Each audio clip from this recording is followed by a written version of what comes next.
Hi everyone, I'm going to talk about gender dysphoria, and the first thing I need to say is that gender dysphoria is not synonymous with being transgender. People who think that you have to have dysphoria to be valid. You don't have to be dysphoric. You don't have to have dysphoria to be trans. No, you do not have to have gender dysphoria. It sucks that people think that way. You see, a transgender person is someone whose gender identity doesn't match the gender they were assigned at birth, whereas someone with gender dysphoria is someone whose gender identity doesn't match the gender they were assigned at birth. Confused? Well, imagine what it must be like to have a gender identity that doesn't match the gender you were assigned at birth. Okay, enough of this nonsense. We are not assigned genders. We're not assigned sexes either. We are born one sex or the other. So, what is gender dysphoria? You guys are not diagnosed with gender dysphoria, which is the mental illness that trans people have. It's several years since I first saw that clip of Blair White saying that. It was just after I hit peak trans, and I resolved to try to research this gender dysphoria thing in depth one day. But back then I just jotted down a few of my own thoughts and questions, which I pulled out to look at recently. I wrote that I believed that people who put themselves through medical transition do suffer from mental health issues, and I based that belief primarily on what they themselves were saying, having started to read and listen extensively to people who claim to be transgender and people who used to, but who had since detransitioned. I wrote that undoubtedly many of them were deeply distressed, perhaps suicidal, but I didn't want to generalize because people are individuals and each one has their own reasons for feeling that way and for believing that becoming the other sex, if only they could, would stop them feeling so bad. But I added that the label of gender dysphoria seemed unsatisfactory, mainly because of the word gender. I didn't mind dysphoria. The opposite of euphoria, the original Greek meaning, is difficult to bear, and dysphoria can be a symptom of depression or anxiety or of another mental or physical condition, or even a side effect of medication. Signs of dysphoria include things like apathy, sleeplessness, fatigue, sadness. It can be very short-lived, or it can be chronic. That was and still is my understanding from what I've read. But the word gender doesn't have a stable meaning. Is the gender in gender dysphoria a synonym for sex? Is it that people are so unhappy being the sex they are? Is it their bodies? Well, for those who want to drastically change their bodies with hormones and surgeries, that would seem to be the case. So why isn't it called sex dysphoria? Or is it the expectations placed on you because you are that sex, which is one of the ways in which the word gender is used? In that case, I think many of us who have grown up female will understand why young women and adolescent girls might seize on the opportunity to claim a different gender identity than the one imposed on us. I dare say it's true of feminine young men too. When I started to research in more depth, I discovered that, in fact, the DSM-5, the fifth edition of the American Diagnostic and Statistical Manual of Mental Disorders, which was published in 2013, uses the word gender in both senses, both as sex and the roles and expectations associated with each sex. I'll say more about that later on, but first, some history. As you may know, psychiatry has a rather dark history, not least with regard to homosexuality. The first DSM, published in 1952, classified homosexuality as a sexual deviation and included it in a category called sociopathic personality disturbance, which also included transvestism, paedophilia, fetishism, and sexual sadism. The main thing that changed in the second DSM, published 16 years later in 1968, was the removal of any ambiguity as to whether homosexuality counted as a mental disorder. DSM-2 stated clearly that it was. However, in 1973, the APA, the American Psychiatric Association, voted to remove homosexuality as a mental disorder, and the third edition of the DSM, which was published in 1980, included instead what they called ego-dystonic sexual orientation, defined as distress about one's sexual orientation and with the desire to change it. And this, as I understand it, was intended to be a compromise between those psychiatrists who'd wanted to keep homosexuality as a mental health disorder and those who didn't. So that was the environment in which DSM-3 was published in 1980 and which introduced what it called gender identity disorders, GIDs, into the classification of psychosexual disorders, and it distinguished between gender identity confusion in children and what it called transsexualism in adults. Looking back from where we are now, knowing that most trans-identifying men are heterosexual autogynephiles, it's easy to forget that things were rather different back then. The pathologization of mere gender nonconformity was real. In Holly Lawford-Smith's book, entitled Gender Critical Feminism, she writes on page 96, "If all women were naturally inclined towards femininity, there wouldn't need to be so much effort expended in policing conformity, in offering social and economic rewards for conformity and punishments for non-conformity. Some women might get lucky and happen to genuinely prefer what they would be pushed into even if they didn't prefer it. But we can expect many women not to be in this position. Those women are not all transgender. Gender non-conforming women, that is, women who are not feminine in every or even any respect, are not a minority variation on the statistically normal feminine woman. Gender non-conforming women are normal."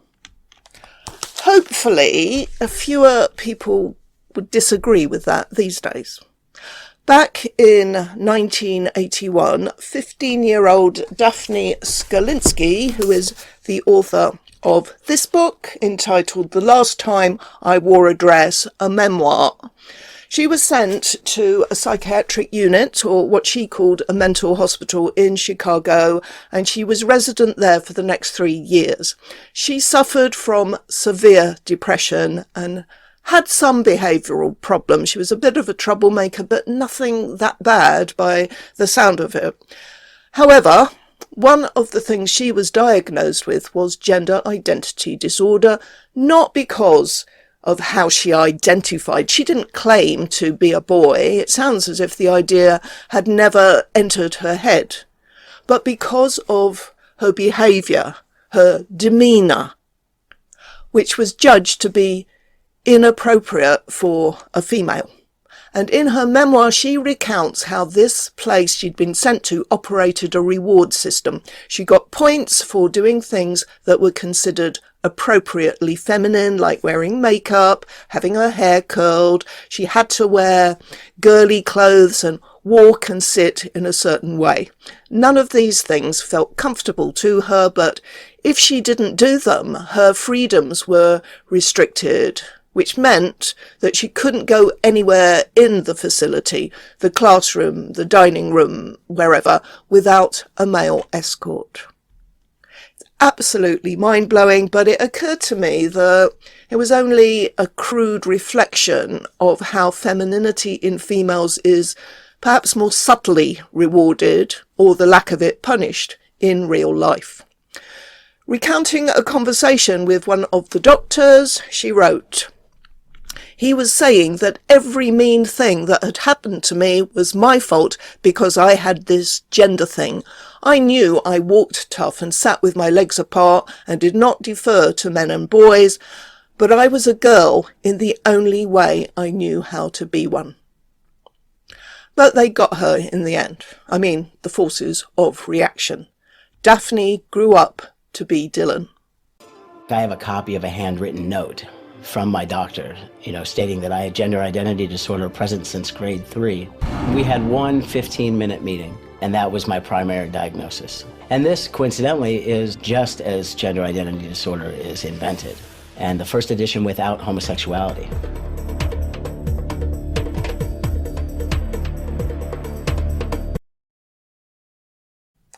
Is it inconceivable that if only they had accepted Daphne as herself, a girl who simply wasn't girly, if they had focused on the causes of her depression, and it seems that had a lot to do with the behaviour of her angry, traumatised Vietnam veteran father and her parents' eventual separation, if they had focused on helping her get through that and affirmed that it was okay to be a lesbian who spurned femininity, then might she not have decided to turn herself into a lifelong medical patient? In the 4th edition of the DSM, published in 1994, it was still called gender identity disorder, but the word transsexualism was replaced with gender identity disorder in adults and adolescents. The 1990s was the decade in which it all became political. Here's Sheila Jeffries. In the 1990s, a movement of trans rights activists developed, which was fueled by queer theory and the sex industry. Queer theory argued that something called gender could be changed at will, and that such flip-flopping was transgressive. The understanding that transvestism was a sexual perversion was a hindrance to these transvestites. These new activists wanted to get rid of the stigma of being sexual perverts, so they created the idea that they were not sexually motivated, but in fact possessed of something called a gender identity. They claimed to be a special kind of person and demanded rights to what they called gender expression. This sounded better than a sexual perversion and would allow them to demand that their impersonation of women must be sexually accepted and perhaps even celebrated. I get a lot of comments below my videos telling me I don't have a clue what I'm talking about. I have no problem disregarding them because I believe I've done more research than most of those making that accusation. But compared to Sheila Jeffries, I don't know that much. Now, this piece, entitled "Removing Gender Identity Disorder from the DSM, A Call for Action," was written by 2 feminist academics in 2008, while the 4th DSM was still in use. It says that the diagnosis of GID in many ways replaced the diagnosis of homosexuality as a mechanism for regulating gender and sexuality in medical terms. In the case of children, the diagnosis justifies pressure towards gender conformity. In the case of adults, it justifies sex change surgery. In both cases, it reflects and reinforces traditional, sexist, heterosexist, and homophobic standards for gendered behaviour. So that makes sense to me, and it kind of fits in with this idea that people have that transgenderism has something to do with homosexuality, and being anti-trans is just like being anti-gay, when in fact it is nothing like that. On the contrary, transgenderism is a way of erasing homosexuality, of transing the gay away. Anyway, it was in the DSM-5, published in 2013 and still in use, that the big changes came. This was after some 15 or 20 years of activism by promoters of so-called trans rights, otherwise known as men's rights or even anti-women's rights, and the rebranding of transsexualism with the more general umbrella term of transgenderism. A working group chaired by Kenneth Zucker was given the task of reviewing the DSM-4 entry on gender identity disorder and recommending amendments, and after consulting with transgender organisations all over the world, they made several substantial changes to the entry on GID. The first was to change the label to gender dysphoria, the justification being that the word dysphoria emphasises the distress rather than the mere fact that somebody is gender non-conforming. Also, removing the word disorder was felt to be less stigmatising. Actually, a majority of those groups surveyed wanted to dispense with the entry altogether on the grounds that being in the DSM stigmatises trans-identifying people, while others said it needed to be kept in for them to get the gender-affirming care they want and for it to be reimbursed. It depended on where they were, which country they were in. But notably, the concerns were not really about health or what was best for the health or well-being of the patient. They were political. If you compare this thing they call GID to another culture-bound phenomenon like anorexia nervosa, it seems inconceivable that anyone would suggest removing it from the DSM on the grounds that it stigmatises sufferers. But it does. Almost any mental health problem potentially stigmatises sufferers. But I'm not aware of anyone saying, oh, we must get bipolar disorder or borderline personality disorder or OCD or whatever out of the DSM because of the stigma. Why is wanting to get rid of your penis or get your healthy breasts removed, having a big chunk of your arm flesh removed to fashion into a tube as a pretend penis in order to look more like what you're not? Why is that regarded any differently from another mental health problem? Here is the DSM-5 list of diagnostic criteria for adults and adolescents. And sorry if you're watching on a small device and can't read them, but they are easily found by Googling. The list repeatedly conflates sex with gender. To take the first one, a marked incongruence, or do they pronounce it differently in American? Incongruence or something? Shocking. A marked incongruence between one's experienced stroke expressed gender and primary and or secondary sex characteristics. Okay, you can express yourself however you like. You may or may not get away with it, depending on your family, your peer group, your employer, etc. But what does experiencing gender mean? If you believe that gender refers to socially constructed norms about masculinity and femininity, how do you experience something that you're not, as opposed to not liking how you're supposed to be? That part, as I've said, is not so hard to understand. But we don't experience gender. We experience expectations according to our sex, and we may or may not be okay with them. As for incongruence with your physical sex characteristics, well, is it like having a female body but an insatiable desire to tinker with car engines or something? Not for the first time. It strikes me how transgenderism reflects and reinforces traditional regressive ideas of how men and women should think and feel and behave. The one at the bottom, a strong conviction that one has the typical feelings and reactions of the other gender or some alternative gender. Well, how about this? Forget gender. Stick to sex. If you're male, you're a man. If you're female, you're a woman. There is no right way to feel either as a man or as a woman. It might seem some feelings or reactions are typically male or typically female, but it's okay for members of the other sex to feel them, and it doesn't make you another gender. A lot of it is cultural anyway. You know, when I was a kid, you didn't see British men hugging each other and crying openly like you do now. I mean, whatever happened to British Reserve, guys? Nowadays we might just as well be Italian or something. As for an alternative gender, that is purely ideological, of course, or purely delusional. The rest of them refer to a strong desire to be rid of one's sex characteristics and to have the primary or secondary characteristics of the other gender, by which they mean sex. Obviously, people do have that, and they do go through with the hormones and the surgeries, and some of them end up apparently happier than they might otherwise have been as a result.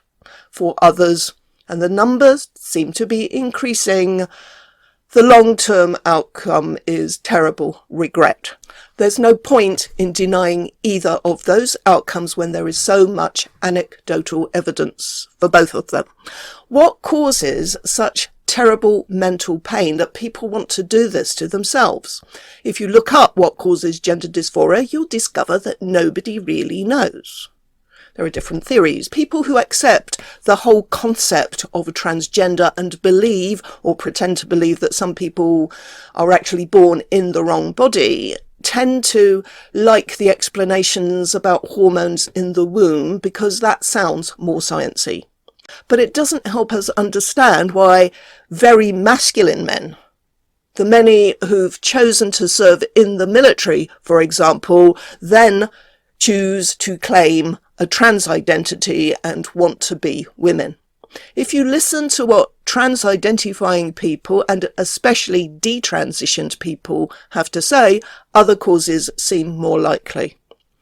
The first, not so much cause, but reason why people resort to medical transition is because they can.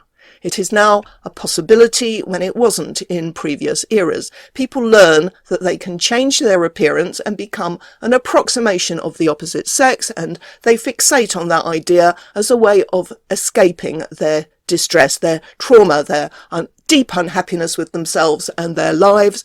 In some cases, the idea is planted into their heads by therapists they are seeing because of their psychosocial problems. The first account in Walt Hayer's book, Trans Life Survivors, is about a heterosexual man called Billy who, as a child, was small, skinny, and had a speech impediment, and he was mocked by other kids. He would pray to God to turn him into a girl because he thought his life would be easier as one. And at the age of 12, he was sexually abused by a swimming coach.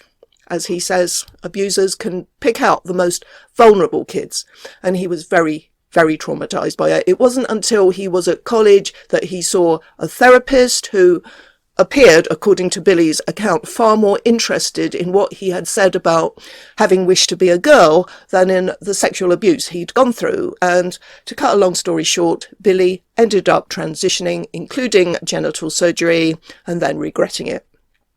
I have read or heard umpteen accounts of people who've suffered sexual abuse and who've sought relief from their trauma by trying to reinvent themselves as a member of the other sex. It's not only sexual abuse. Sometimes it's bullying by those who are supposed to love and protect them.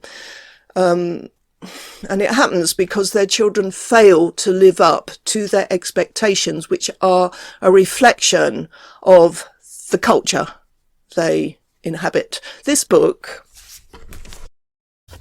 Transgender Voices by Laurie Girschick, which is a very sympathetic pro-trans book, includes accounts by a boy whose mother wouldn't let him help her in the kitchen when he wanted to because he was a boy, and another boy whose father and his cronies degraded him and called him a sissy for refusing to hunt and kill deer. There are accounts of children being given toys that they didn't want and not allowed toys that they did want. just because they didn't fit their parents' idea of what was appropriate because of their sex. And this message that they were wrong and a disappointment had an extremely powerful and detrimental effect on these children. And talking of children, the DSM-5 diagnostic criteria for gender dysphoria are a bit different than for adults, and they include a strong preference for the toys stereotypically used by the other gender and a rejection of those typical of one's own assigned gender. How is mere toy preference a sign of gender dysphoria? There has been quite a lot of research on the topic of children's toy preferences. The Cass Review refers to this study, which combined data from 75 studies to estimate the magnitude of gender-related differences in toy preferences. The weight of evidence suggests that the difference between what boys and girls typically like to play with is quite large, but of course there are sizable overlaps.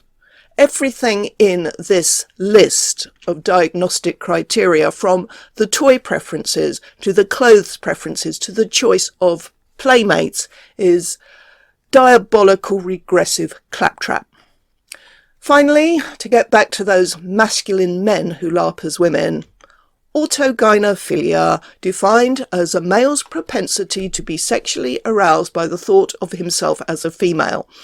Transsexualism is its most severe manifestation, said self-confessed autogynephile and psychologist Anne A. Lawrence.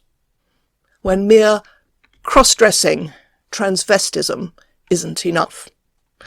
Obviously, unless you are autogynephilic, you probably can't imagine what it's like to be so enthralled to a fetish that you will put yourself through the high-risk medical interventions. I certainly can't imagine it. And part of me genuinely feels sorry for those who find themselves cursed with this condition. But when you start claiming that because you have these unfortunate feelings, you are entitled to be accepted as a woman in every respect, and our feelings don't matter, when we women and girls have to put up with you men, you mostly heterosexual men, in our changing rooms and other spaces, when we or our daughters and granddaughters have to accept defeat in our sports, when we are called bigots because we don't want you providing our intimate nursing care or counselling us, the sympathy dissipates. Okay, I'll stop here. Let me try to sum up the points I've tried to make in this video. Firstly, what is called gender dysphoria is fundamentally about pathologizing normal variations in people. Gender nonconformity is normal. I think that seeking medical transition is a symptom of either mental distress, and the causes of that distress may be quite complex and multi-layered, or they might be simple and normal and understandable. For many of us, going through puberty was horribly enough without anything else happening, like your parents getting divorced, or a bereavement, or getting bullied at school, or feeling different and awkward because you're autistic, or realizing that you're same-sex attracted when the environment you exist in seems pretty homophobic. All of those things have been happening since time immemorial. The difference with now is that medical transition offers, or seems to offer, an escape route. Whatever the causes of those terrible feelings, being born in the wrong body or having a lady brain in a male body or vice versa, is not one of them. Alternatively, it is the extreme manifestation of a fetish, or if you prefer, a paraphilia, which may also cause great mental distress, of course, but which makes some men desperate to live out a fantasy. It is a sexually motivated desire. I can see no other explanation for the hate, the abuse, the violent fantasies, the desperation to silence us, to drown out our voices, to make us lose our livelihoods if we say, no, you're not a woman. You're not welcome in our spaces. You shouldn't be in certain jobs providing care of any sort to vulnerable women.